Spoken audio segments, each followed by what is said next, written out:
This Week on the Internet is a series where I recap everything I missed during the week, and first up we have the American Dream. Applebees and IHop might start combining restaurants, because Applebees is shrinking pretty hard. They closed down 46 locations in 2023, and I don't know how common combined restaurants are outside of the US, but the couple places that I have been to that are combined restaurants just suck. The food from either place is just worse somehow. That could be because I am referring to A&W and KFC, because to be honest, I have not seen any other combined locations, and A&W is terrible, and KFC is also not great, but who knows? Maybe this will save Applebee's somehow. Just like Elon Musk is trying to save Twitter, at least that's what we assume, because at this point, every decision he has made has hurt the website. Elon Musk wants to remove likes, retweets, and views from your initial viewing of a tweet, so you'd have to open it up to see those metrics. And I get why he wants to do this. One of the issues with Twitter is that it's mostly just scrolling, so they don't have much hard data on if someone's actually engaged with something or not. Most people just lurk on social media and don't post, so I get the idea. In practice, though, this just looks horrible. It's visually ugly, and it makes the site feel dead. This mock-up is something I'd put in a movie to make an ambiguous social media website. It's kind of impressive, though, that Elon Musk bought Twitter for the brand and just turned it into whatever this is supposed to be. And speaking of ruined applications, we have Discord. Remember how Discord overhauled their bad UI on mobile and replaced it with a horrible one? Well, they put in the patch notes that they're going to add back a feature to swipe to view members, and then they removed it from the patch notes, and Twitter revolted. It forced Discord to respond and clarify that they're still working on it, but people are still pissed, and I am here today to fan the flames. The mobile update is trash. Whoever approved it and thought it was better should be fired out of a cannon into a brick wall. I would blame the people who designed the interface, but this was probably not something they wanted to do.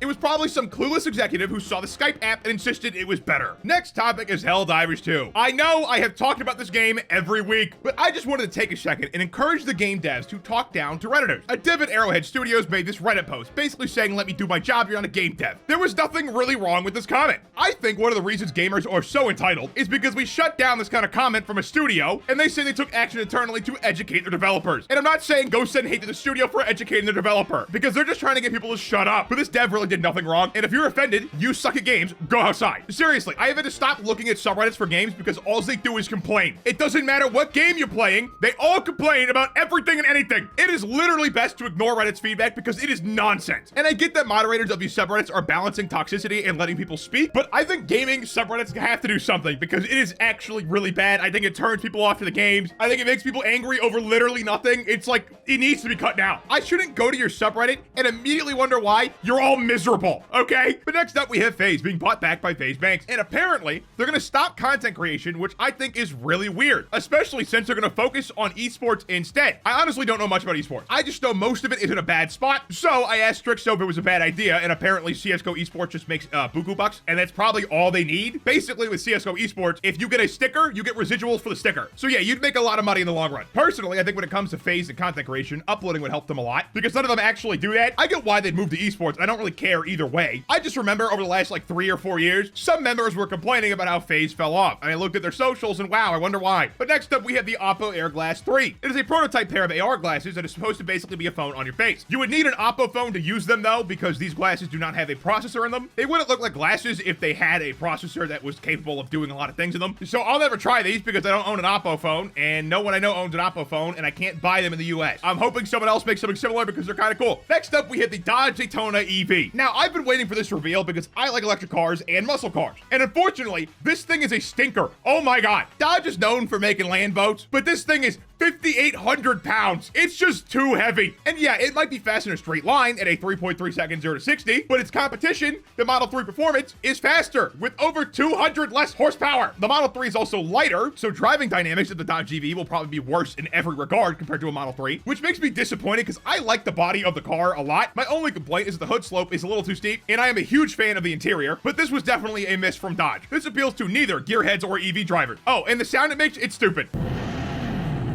When will these car companies just figure out that electric motors sound cool? Just make it so we can hear the electric motor. Why are you trying to mimic gas cars when an EV can sound like this? And on the topic of EVs, we have the Rivian finally coming out with their big SUV, the R2, and they announced a small SUV called the R3, and it actually starts at a decent price. The R3 is supposed to start at $37K, and the higher trim, the R3X, is supposed to start at $47K, and it's supposed to start production in 2026 or 2027. If Rivian can maintain these prices, it'd be a miracle, and Tesla would really have to start fixing all their issues. Even if it's close to Tesla's price, I think a lot of people would pick Rivian over Tesla just for the interior alone, but like all EVs, expect this thing to come out 1 to 2 years after they say. yet, because every time I've seen an EV announced, it has been delayed. This goes for almost all of them. But next up in car news, the EU cannot stop winning. EU crash testers are requiring physical controls for all your daily needs as a driver to pass their 5-star safety rating. So if a car doesn't have those physical buttons, no matter how safe it is, it will be a 4-star. And this might not sound like a big deal because it's just a crash rating, but most people, especially people with families, will check the crash rating of a car, and if it's not 5 stars, they will immediately write off the car. This policy goes into effect in 2026, and I am so glad this will end the stupid practice of putting the turn signals on the steering wheel. It was getting too common. People already don't use them. Putting them in the worst place imaginable means they won't use them for sure. And speaking of the worst place imaginable, Overwatch 2 has to be the worst pick for a Cowboy Bebop collab. I'm a big fan of Cowboy Bebop, and this trailer is sick. It's just such a shame that it's for Overwatch 2 because I refuse to play that game.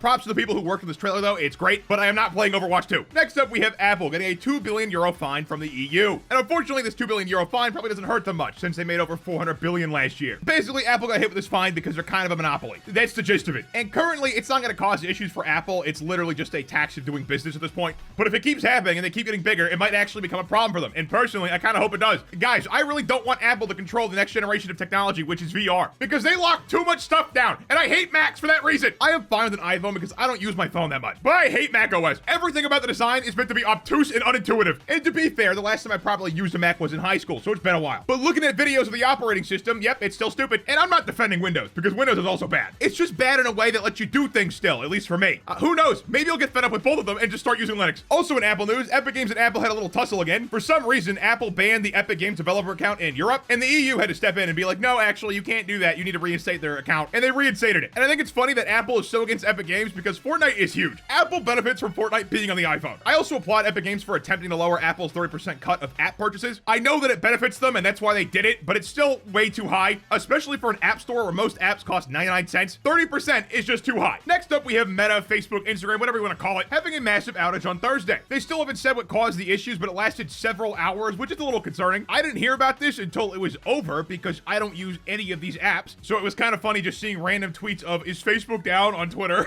But yeah, a little concerning it was down for that long with how deep of pockets Zuckerberg has, and with how many people use Instagram and Facebook, especially with Facebook Marketplace and all that now. These services kind of rely on being active almost at all times, and being down for several hours is pretty bad. And next up, we have a Microsoft engineer telling Microsoft that their AI tool makes bad things. And yeah, isn't this obvious? This is like the big problem with AI and why people are against it, because it makes bad things. It's just funny because Microsoft literally made Microsoft Tay before. They know how bad chatbots and AI can get. Microsoft Tay went on Twitter and after about 10 minutes just became an actual Nazi. Like, it was bad. But basically, this designer is trying to get Copilot removed from public use because it's too unstable. And that kind of goes for all AI currently. I've also seen articles about teachers using ChatGPT to grade papers and stuff, and I think that's a terrible idea. It should be common knowledge that these bots hallucinate constantly. They will make things up. They will lie to you constantly. There's literally a chat log of a guy having a Bing conversation with the Bing chatbot, and this bot just kept telling him it was the wrong date, and it would refuse to budge. It even told him to check his phone at one point to check the date because it should be right. He then said, my phone said it's this date, and the bot told him, your phone must be broken. These bots are not ready to be used in any serious application. But what do you think? Let me know in the comments down below. Like and subscribe. New follow me on Twitter, @spatnz. One click answer, check out more of my content, and have a good one.